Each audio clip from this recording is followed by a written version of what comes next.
For this video guys, nakabili ulit tayo ng isaw ng manok. Pangpulutan natin ulit ito kasi Father's Day ngayon. Bibilan tayo ni John Marco ng mainom natin. Ito ngayon, kung di pa naubos-ubos guys, natin to.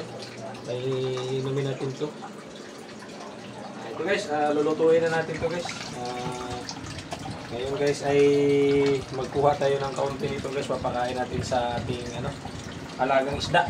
Sundan niyo ako doon guys, mapapakain tayo sa alagang isda. Tara guys. Ito guys, mga alaga natin, kainin natin. Parang pang natin to. Ano, gutom na oh. Para may nalaglag isa dyan kuya.